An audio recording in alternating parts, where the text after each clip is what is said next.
Time to begin. Pac-12 win totals. We got Pac-12 North today, Pac-12 South coming up later. Are you guys ready to count them up?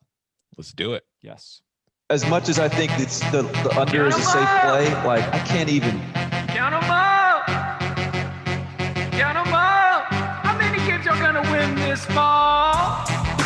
I can't fathom who wins. How many games are gonna win this fall? I just can't. I don't see it. It's not on there. It's not the schedule I'm looking at. Unless there's another schedule somewhere.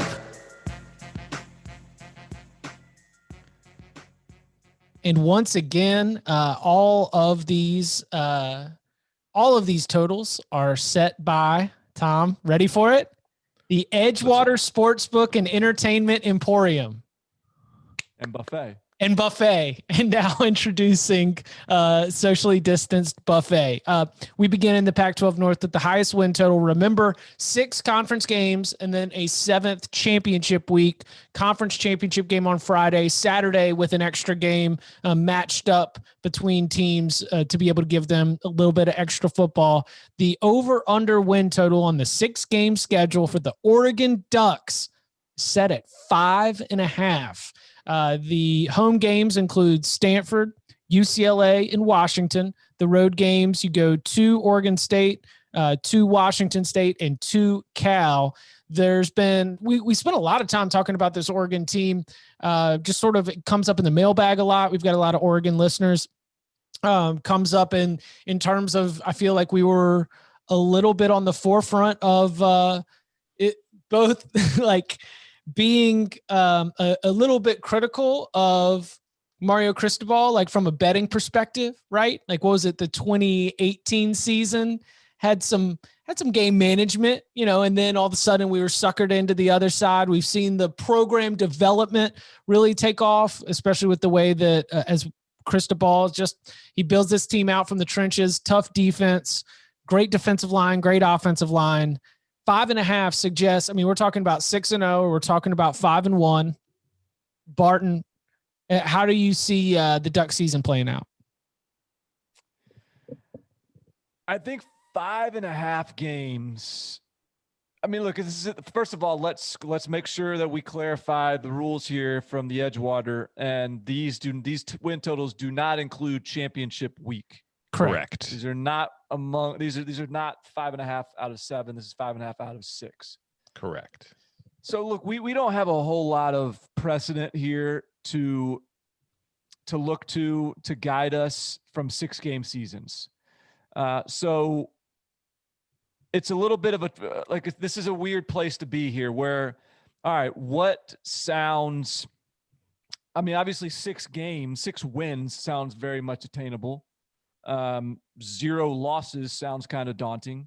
But where does that match up when there's are only 6 games and when, 1 loss is a pretty big loss along the way. So I think I'm erring on the side of like, that's too high of a bar for this team. I think I'm erring on the side of 5-1 seems to me more attainable than 6-0. And I will be honest, I think that there is the possibility of like a 4-2. The questions here are many. You have a new quarterback. Tyler Shuck is likely the starter. They also have Anthony Brown from Boston College. The wide receiver group returns intact for the most part, and that's not a bad group. But I don't think it's one of the elite groups in college football. The running back field, Verdell's back, good player. Offensive line's totally rebuilt. Penei Sewell's gone. The defense is, I think, very talented, and yet one of the best groups, like one of the strengths, not only of this team, but in college football was the secondary. And 3 of those guys have opted out at this point. You've got a new offensive coordinator coming in Joe Moorhead, a guy I think is really good, but a guy that is still a new offensive coordinator. And I think that all that spells enough uncertainty for me to where I'm thinking 6-0 is a little bit tough to pull off. I'm just looking at their schedule here. So their cross division opponent is UCLA. I would think that they could get UCLA, but we don't, who knows? Maybe UCLA is good this year for once. But I just think a loss somewhere along the way is where I'm heading. So I'm going under. Yeah, I'm with you. I think that, you mentioned all the concerns that there are about this team going into the season, all of which are very legitimate. And I think that while Mario Cristobal has done a very good job recruiting to raise the talent level of this program, I don't think we're at a point where Oregon can withstand all the losses that it's taken with, just people graduating from last year and the players that have opted out for this year and still be considered a team that's, ready to dominate. And I also think that with the Pac-12, we kind of have the added benefit at this point of seeing how this season and this format is affecting other teams and other conferences. And one of the lessons that I've taken so far is that unless you are the Alabama, Clemson, or, we've only seen 2 games, but Ohio State's, it is really hard to imagine any team getting through a short, compact schedule like this with no breaks in between and no warm-up games against, weak non-conference competition without screwing up somewhere and suffering a loss. Some of them won't be expected. Some of them won't be, would be less shocking. And when I look at the Oregon schedule, it's like, yeah, it's capable of winning all 6 of these games, but it's also capable of losing a couple of them. It could lose to UCLA. It could lose to Cal. It could lose to Washington. So I just don't think that this is a team that's in a position right now to where I can look at it and say, oh yeah, that's 6-0. It might be the best team in the Pac-12. It might win the Pac-12, but I think it's going to get a loss at some point. We're all the way in on the under right here. My trouble spots are at Cal, which I think is going to be a really, really good football team. And even though that Washington game is in Eugene, I expect it to be competitive. I don't think it's a game that Oregon can definitely chalk up as a win. I like Oregon to win against Stanford at home. I think that normally going to Pullman can get a little bit tricky, but I'm downgrading the Cougars a little bit. Year 1, Nick Rolovich, a little bit of, just a hunch there. UCLA at home, I think, should be a win, and Oregon State, as much as we love our beloved Beavs, I do have that for a win as well. So I could really see 5-1 probably is the more likely. 4-2 though is my floor. I don't see anything worse than that. And then 6-0, if it happens, then Oregon's going into the conference championship week. Probably like 7th or 6th in the college football playoff rankings, with a bunch of teams ahead of them that are all playing each other on conference championship Saturday. And so we're just like selling drama. We're like, all right. And if this very specific 5 outcome set of events happens, well, then Oregon fans, you get your day. Oregon just sitting there with a 20-1 parlay ticket. Like, come on. Yeah, seriously. I think like last year was a step forward for Oregon. And yet I don't think this is all linear. Like, I don't think that you just are automatically going to take another step forward. They probably won't be as good a team as they were last year. And that's okay. That's not some big slight on the program. They might take a slight step back this year, only to take a bigger step forward next year, because then Tyler Shuck is back. Then the offensive line will bring back experience. A lot of the skill talent will still remain. And a lot of the young talents, the 5 stars they're bringing in at the linebacker position, spots like that, will have taken hold as well. And Gavon Thibodeau is still there. So I think if you're betting on like an undefeated Oregon, I think 2021 is your time to do it. Count them up. The Washington Huskies over under set at 4.5. Year 1 of the Jimmy Lake era. A promotion from inside the program that we sort of seemed like a no nonsense. The surprise was really Chris Peterson deciding to step down, but Jimmy Lake gets promoted, and this team was held back a little bit offensively. So we're looking to see whether a change at head coach. Jimmy Lake, the defensive coordinator for the Huskies, defensive backs coach as well, who helped the Huskies have championship level defense year in and year out. We'll see if a little bit of a shakeup in the staff leads to any change in terms of the way that the Huskies go about their business, and certainly in terms of productivity. The cross division draw is Arizona on the 6-game schedule. Nice. And at home, they've got Oregon State, Arizona, and Stanford. On the road, they've got Cal, Washington State, and Oregon. Tom, how are you picking this again? Over under set at 4.5. I'm optimistic. I'm going over. I think that they could get to 5 wins. You mentioned the offensive problems that this team had last year, and it wasn't great, but a lot of that was red zone based, because if you look at the numbers for last year in the Pac-12, Washington, you might be surprised to learn, actually ranked 4th in the conference in points per drive. Only Washington State, Utah, and Oregon were ahead of it, and Oregon was barely ahead of it.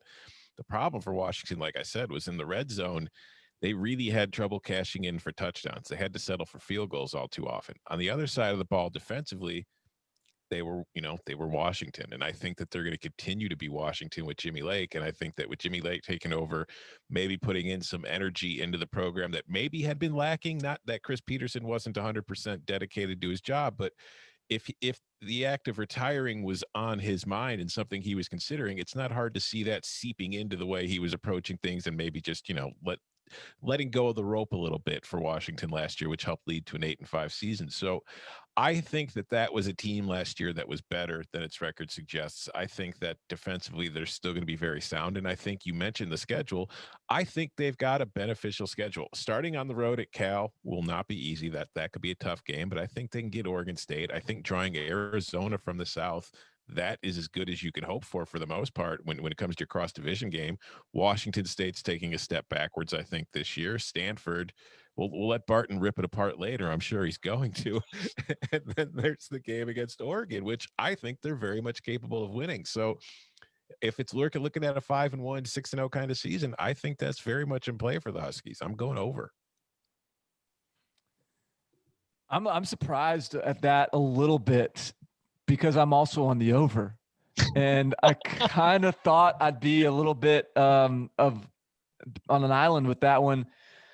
I think because we just talked about Oregon, and it'll sound a little bit hypocritical to act like, the over is the play for Washington and the under is the play for Oregon, when there's some similarities in these two teams. I think the difference here is that, Oregon 5-1, Oregon is allowing for a really good season. That's just 6-0 is a tall ask. And then 5, the tough part is, like, they could very well be 4-2 here, Washington. Like, that's this is a tall ask to get to Washington to 5-1.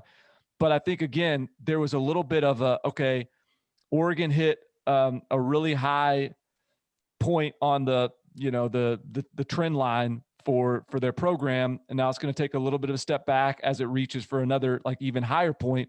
Whereas Washington, like last year, was a step back, and this year I think is pacing towards a step forward. I'm a little bit worried that Levi Onwuzurike is opting out. Joe Tryon is opting out. Like, those are not small departures there on the defensive line. But I'm a guy who saw John Donovan as the offensive coordinator at Vanderbilt, and I saw him piece together offenses that put up 9 wins in the SEC with nothing other than Jordan Matthews at wide receiver. Like, I do think that this guy's been in the NFL here for the last 4 years. And I think this will be an improvement at offensive coordinator. I think that I'm always a little worried. Like, it feels like every year Washington has like a 4 quarterback like competition. Yes. So, and they're all named Jake or Jacob. Right. So I'm a little worried about how how many reps our number one guys getting here heading into the season. But, I think Kevin Thompson's coming from FCS is a good option. I think Ethan Garbers is a true freshman, could be a really good option as well. That doesn't include the resident Jacob of this year's team, Jacob Sermon. I think that there's good players in that depth chart. And then this is a team with great DBs. And this is a team that has, I believe, improved their wide receiver room. I think I said that last year, and it didn't show up as much as I would have expected it to on the field. But the guys that I think are good are back again. Puka Nacua, Ty Evans. I think these are really good players. And so I just think that this is a Washington team that has got a chip on its shoulder. Jimmy Lake's leaning into that. It feels like no one's really talking about them as a legit contender in the Pac-12.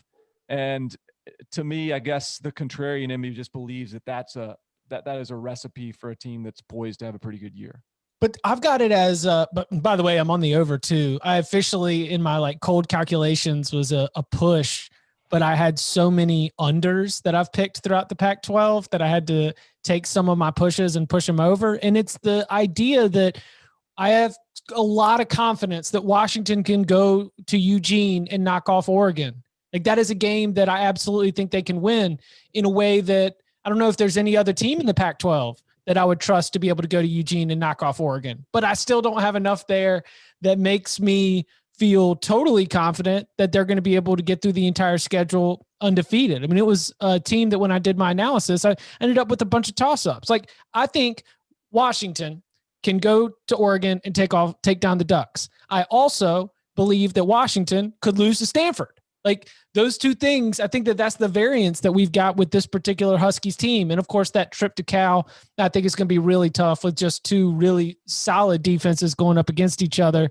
I had 3 wins, no losses, 3 toss-ups, 4.5 is a damn perfect number set by the Edgewater. So officially cold calculations as a push, but I am also going with the over. And I feel like the Washington offense, because it did get a little bit of the John Donovan hire got some side eye, right? Like sort of across the college football community. You're coming here with a lot of positivity. That is contrarian positivity. Right. And I want to make sure I clarify too. Like I was surprised to see that hire. I mean, John Donovan had been sort of in witness protection program for the last couple of years. You know, I mean, he was one of these sort of nebulous, like offensive assistants. This guy is in the NFL, like wasn't a coordinator. Wasn't a position coach, was just sort of an offensive assistant. And, you know, last we saw him was, you know, James Franklin moving on from him and hiring actually Oregon's guy, Joe Moorhead. And then they got some boost. But look, I mean, so I'm not saying like it's a 10 out of 10 hire. I'm just saying I have probably more optimism about it than sort of the general perception, because I have seen him do a lot with a little, and I do think that coaches can improve and have professional development. And hey, he's been in the NFL working. Like, let's see what he can do. And I do think that there is room for improvement in that offense. Like, they didn't have a very good offensive coordinator last year. Like, I don't think that their offense was very effective last year. And so I think that there's some runway to be better. It's going to be tough. This Saturday, game 1, you're playing at Cal. That offense is going to have its work cut out for it, certainly. Again, that game is Saturday night, 10:30 p.m. Eastern time. Pac-12 After Dark is back. And Pac-12 might be in. I know that Clemson Notre Dame is going to end up being in. I know that some of these big games are going to be available in the college pick'em, which of course is open at cbssports.com from Tuesday until noon Saturday. They pick the best 10 to 15 college football games against the spread. You go and make your selections, fill out your little card, submit it, and then $1,000 guaranteed going to be given away. So you've got your chance to get some of the $1,000 that are going to be given away this week by going and entering the college pick'em. You can do it by going to cbssports.com/college. Again, this college pick'em doesn't cost anything to enter. You don't need to risk anything. It is just the opportunity to get money for how smart you are because of listening to the Cover 3 podcast. 10 to 15 of the biggest games it's not just this week. It's every single week. Opens on Tuesday. It's going to be open until noon Saturday when those games kick off. Go and make your against the spread selections. Get a chance to get some of that $1,000 guaranteed given away. cbssports.com/college to play the college pick'em. Am I eligible? No. Darn it. You might be actually, but I'm assuming that if it's not, the CBS Sports Podcast Network, if it's not CBSSports.com, if it's not Sportsline, if it's not CBS Sports HQ, one of your many hats probably deems you ineligible to win. It's in the fine print somewhere. I mean, $1,000 is a lot of money. Should I quit my job and try to win the 1,000?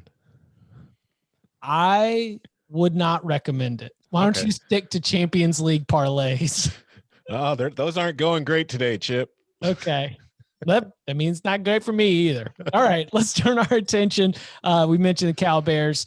How many games are going to win this fall? The Cal Bears have a win total set at 4.5, the same as Washington. I guess you could say that Saturday's game is going to be a little bit of a pivot point from the other division. They draw Arizona State and on the road as well, but they get Washington at home. They get Oregon at home. They get Stanford at home. They go to Oregon State and to Washington State in division play. We've got a defense that is once again up to Justin Wilcox standards. We've got, let's see, I was looking at their personnel earlier. We know that Chase Garbers is going to be awesome, but all right, Cameron Bynum opted out. Said, I'm going to go get ready for the NFL draft. Oh, no. Now he's opted back in. You've got Cameron Good. You've got Kenny Dang. No Evan Weaver to put together like 25 tackle games, but still just a really solid group on the defensive side of the ball. If you're a Chase Garbers believer, then this is your opportunity to defend him. Chase Garbers banged up, but in games where he both started and finished the game, they were pretty good. So I guess, Barton, which way are you going with the Bears? Specifically, in games where Garbers had 18 or more pass attempts, they were 7-0. There you go. And 1-6 in the others. And the only reason I picked that random number of 18 is I think you said it better. I think those were the 7 games that he started and finished. In the games that he didn't finish or didn't play, he was 1-6. They were 1-6. I don't know. That seems like a big deal to me. like that might have been a pretty critical part of their record last year. And he's back this year. They return 10 starters on offense. They return 8 starters on defense. I mean, Justin Wilcox, I'll raise my hand. Like I didn't get that higher and I was wrong. I mean, he's really good. And this defense is really good. I think it's huge that Elijah Hicks and Cameron Bynum are in and they're not preparing for the NFL draft. They've got a nice little mix of veterans that are starting, and then they got a bunch of freshmen in the 2 deep running with the 2s. And I think that indicates that they like the guys that they've recruited and that they've got some experience to kind of shepherd them through this thing. I think that this is a really good team. Now, again, like it's sort of we're being put to it here because they're playing Washington up front. They've got Arizona State as a cross division. That's not probably one of your draws you would have liked to have seen. They still have Oregon on the schedule. So to me, it's like, all right, well, what happens within those 3 games? Do they go 3-0? Do they go 1-2? Do they go 2-1? I think that they go 1-2 still. And I'm not confident in that, but I've got them at 4-2. I've got them on the under. I really like this team, but the Edgewater gave me a tough line here. And so I'm going to play the under. I'm on the under as well, and I'm not nearly as optimistic as you are. I don't even know if they'll get to 4-2, honestly. I understand the reasons for optimism. We've mentioned, a lot of returning starters, the difference between them with Chase Garbers and them without Chase Garbers last year. But the problem is, even if Chase Garbers had played enough, I think Chase Garbers looked better just because of the way the team performed and the guys they had behind him. Because even if Garbers had played enough to qualify in the Pac-12, he still would have finished 7th in the conference in passing efficiency. He still would have been behind Jaden Daniels and just ahead of Jacob Eason. So it's not like he was lighting it up. And offensively overall, I think this team got a little lucky at times last year because if you look at it, They finished 11th in the conference at 1.8 points per drive, only ahead of Stanford. But that was boosted because they finished in the conference in the red zone. They did great. They had a red zone scoring efficiency of 71.4%. On a goal to go efficiency, they were at 87%. I don't know if they're going to be able to maintain that kind of success in the red zone, considering how much they struggled everywhere else and just, in fact, struggled getting to the red zone a lot of the times. So I look at this team and I see a team that's got to win games like 19-16, and it's hard to do that consistently unless you have a truly elite defense. And I think Cal's defense is good, but I don't think talent-wise that it's anything we would consider elite. So I see like a 3-3 season, maybe even 2-4. Ooh. And I know our boy David Cobb is going to come out. You know, he's going to be angry when he hears this, but I just think that that's the case. I feel like Cal was the team that was kind of christened as the team that's going to take a step forward, but I felt like it was more because everybody was kind of surprised by it last year than it was anybody taking like an actual sobering look at some of the numbers underlying the results. So I like Chase Garbers. I don't think he's an amazing quarterback. Maybe he takes a step forward and becomes that this year, but I just don't think they're good enough offensively where I want to count on them to win, you know, however many games it would take to get over here. Even at 4-2, they'd still be under. So I'm going under. So I don't disagree with what you're saying about Chase Garbers. The difference in Wisconsin's games with Chase Garbers and without Chase Garbers. I was about to call him West Coast Jack Cohn, and you basically just did that. Yeah. You called Wisconsin game. You said Wisconsin with Chase Garbers and without Chase Garbers. Is that what I said? Did I say Wisconsin? Yeah. He's Jack Cohn. They are Wisconsin. So like what's, you know, the difference between them with Chase Garbers and without Chase Garbers was that with Chase Garbers, they had a decent quarterback that they could, you know, operate an offense with and be functional with. And without Chase Garbers, they didn't. And the offense was totally inept. And when you're totally inept, it's hard to lean on that defense. I mean, Justin Wilcox has that Wisconsin background. I mean, they're basically the Wisconsin of the West. And I think that's the way I view them.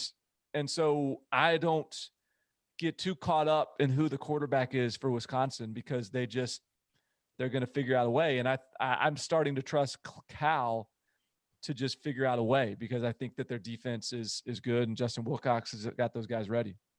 Count me on the under, but it is way more of a Barton under than a Tom under because I found it. I think that trio at the top of the Pac-12 North is awesome. And one of the reasons why I'm going like under, I think I said push to over for Washington.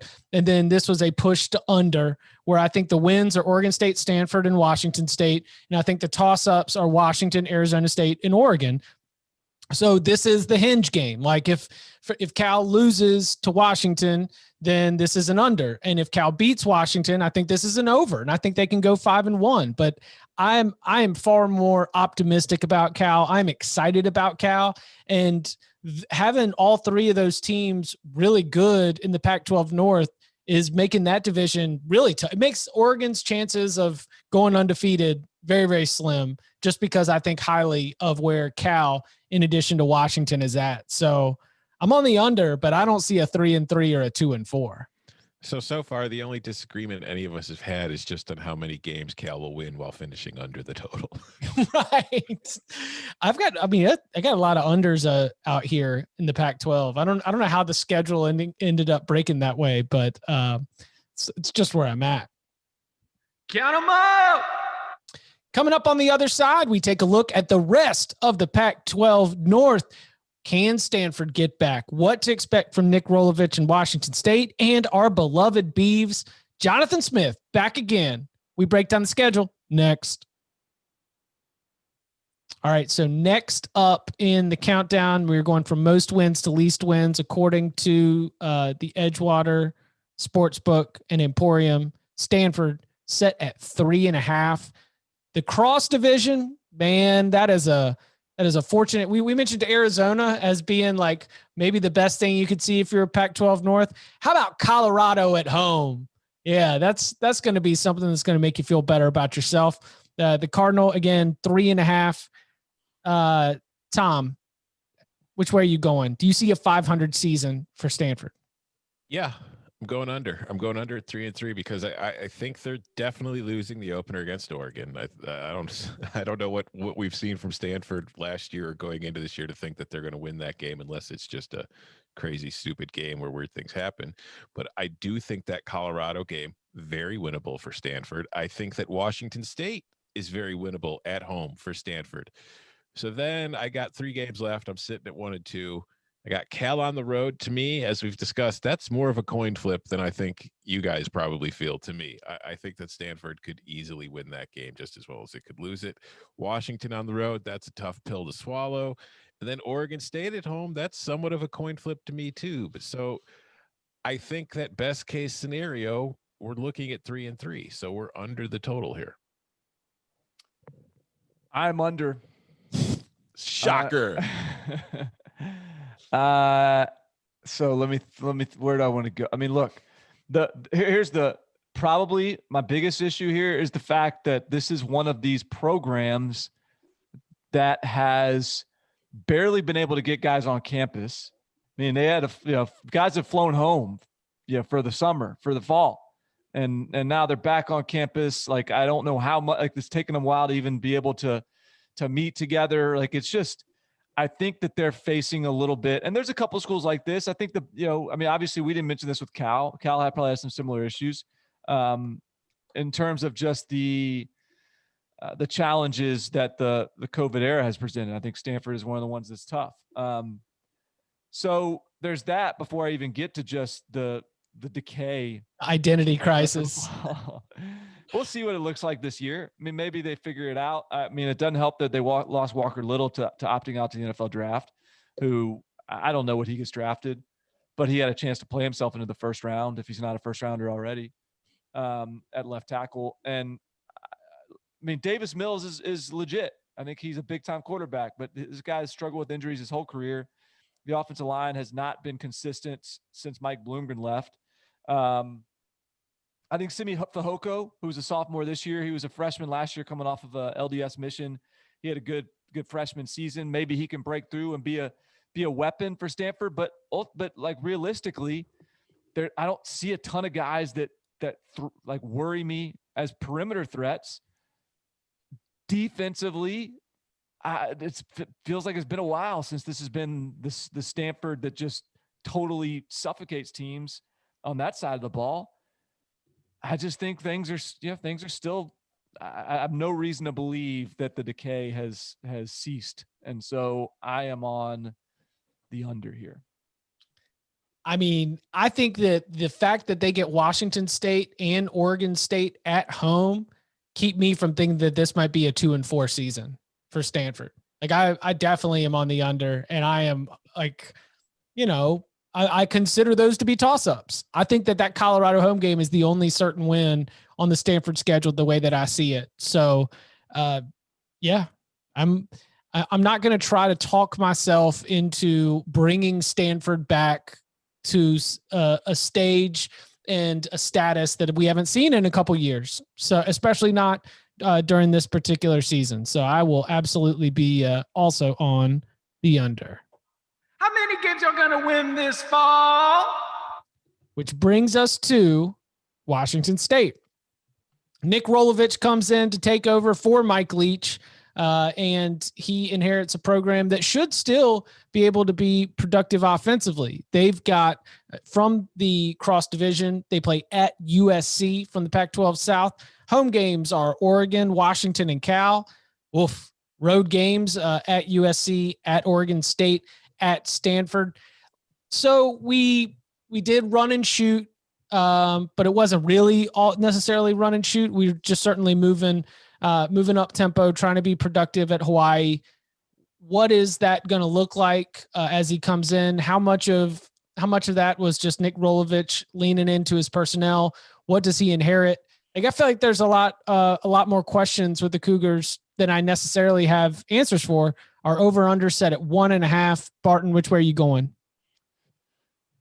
Oh man, this is a tough one. I've been in the past. I've made mistakes with Washington State because Mike Leach does his Mike Leach thing, and he sucks you into not really believing in these guys because there's a lot of names that maybe you don't really know that well. You don't have a lot of confidence in, but they find success, they overachieve, and so I've probably gotten some underpicks wrong here with Washington State through the years, and there's a little bit of that to this year as well. I mean, look, Max Borghi's one of the best running backs in college football. He's a blast.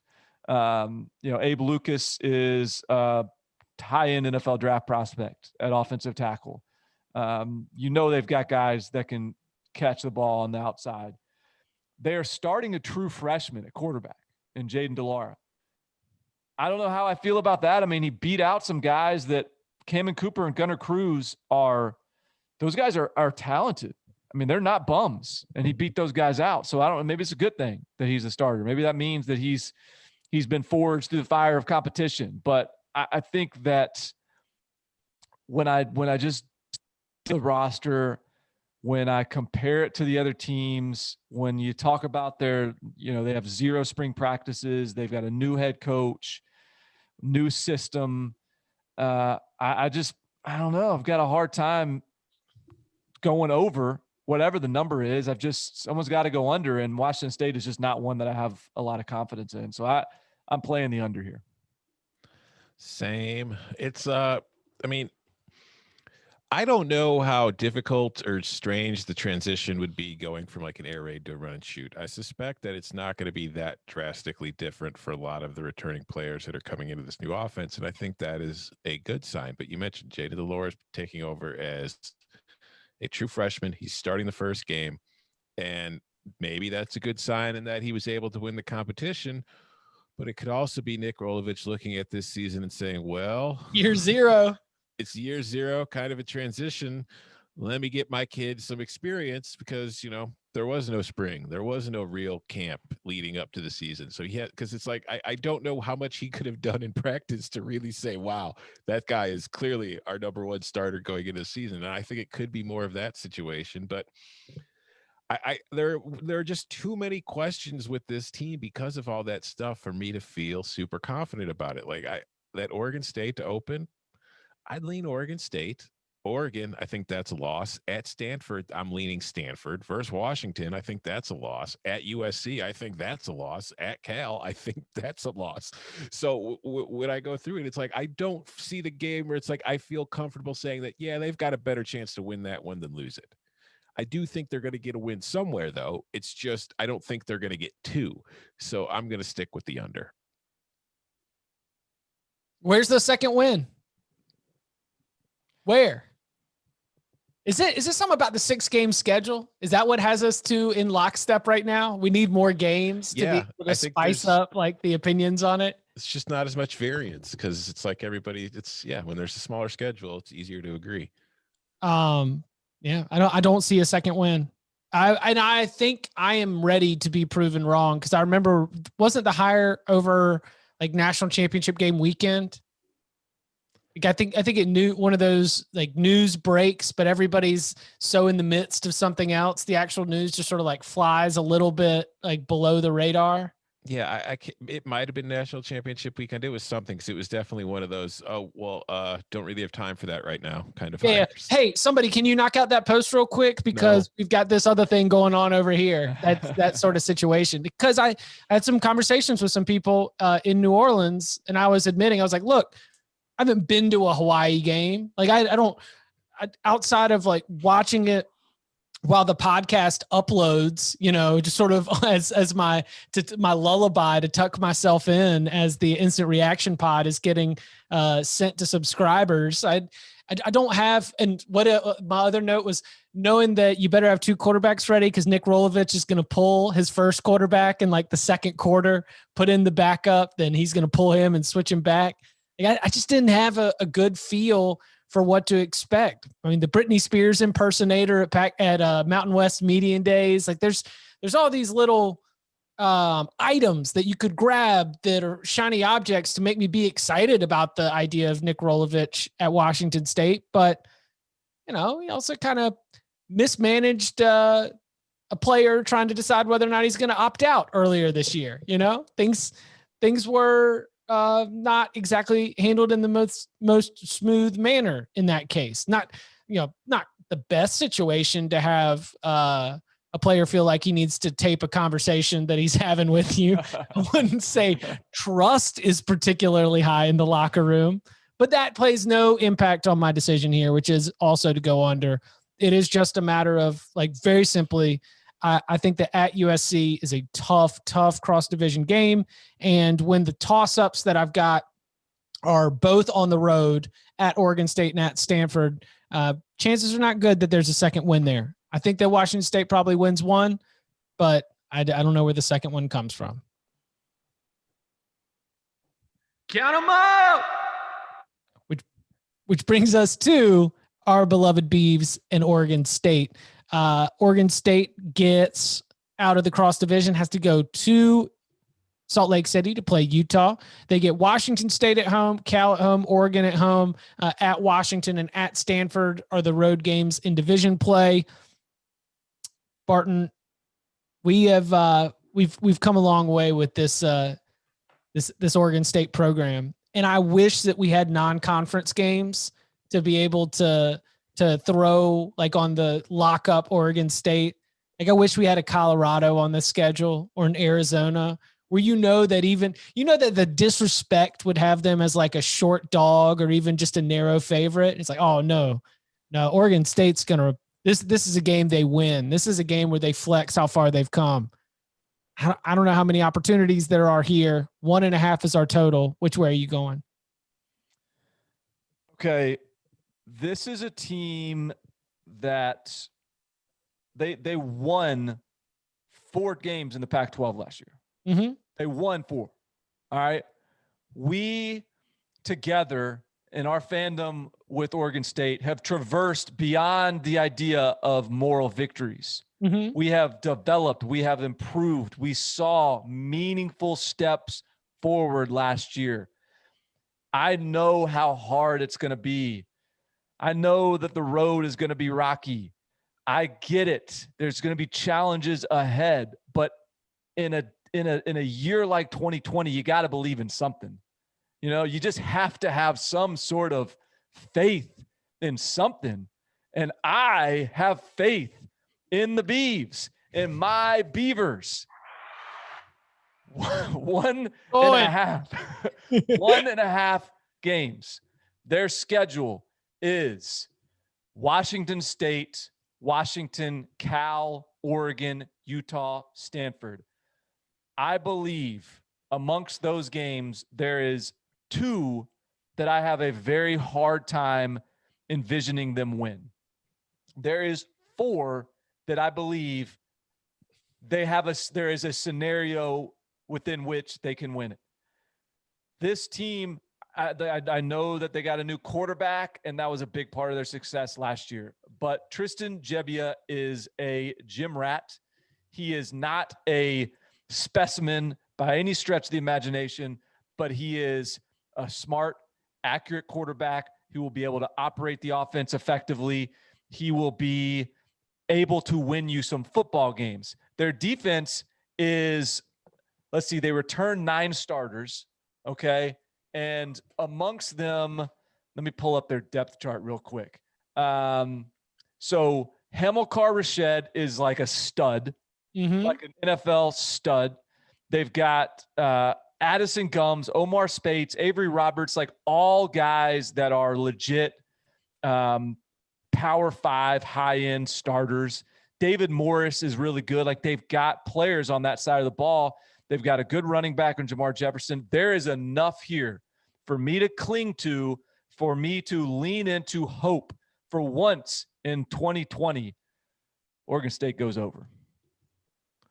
I'm with you. Yeah, hop on board. I mean, it's I'm setting that speech to music at some point. Like, the offense was good last year, and they lose a whole lot on offense. Like, if we go back to Bill Connolly's, returning production rankings, Oregon State's 84th overall, but it's 123rd on offense. But the thing is, when I look at the team, I look at everything it needs to replace, I have confidence in Jonathan Smith, given his background and given what he's done, that, okay, they're going to have new players, but they're still going to probably score plenty of points. It's like, can they improve defensively? I thought that was the problem last year. And you mentioned it, Barton. Defensively, they rank 12th in those returning production rankings as far as the amount of guys that they have back and experience that they have back. So when I first saw this, when I saw this total that was set by somebody else, I was like, all right, this seems way too low to me. And I just have to take the over, because when I look at the schedule, it's like, they were 5-7 last year. They won 4 games of the Pac-12, but schedule-wise, we've talked about Washington State. I think that is a win. I think Washington is probably a loss, but I'm down on Cal. I think Oregon State can beat Cal at home. I think offensively, it's going to be too good for Cal. I don't think it could beat Oregon. Utah on the road, that's tough. Stanford on the road, that's a coin flip. So when I go through that, that's like 3 very possible wins that I feel confident that they can get. So I have to take the over. My pick is under. Whoa. But I root for the over. No, you're not. No. I had to keep it. Listen, I had to maintain integrity within this process. And I've got 4 losses. I think that Cal and Oregon getting those games at home are disappointing, because I think they are losses. At Washington, I think is a loss, and at Utah, I think is a loss. I was ready to kind of sell a lot of Utah stock tease for the Pac-12 South episode, but digging into it, I think I've come back around on the Utes. And so 4 losses, no guaranteed wins, and 2 toss-ups. I think Oregon State at Stanford is what could get you to the over. I think Oregon State beats Washington State in the opener, but as a whole, running my system, I come up with 0 wins, 4 losses, 2 toss-ups. That's under 1.5. I listen. I hear you. And then be true to yourself. That's okay. Yeah. Be true to yourself. Just a hater. But just know that when this over hits and Tom and I are popping bottles, that you're not invited to our party. No, I totally understand. And there are some victory parades that, I don't deserve to be at. Oh man. All right. You can follow him on Twitter at Tom Fernelli. You can follow him at Barton Simmons. You can follow me at Chip_Patterson. Coming up next, we will be posting the Pac-12 South win totals, all that and much, much more. Gentlemen, thank you very much. Thanks, sir.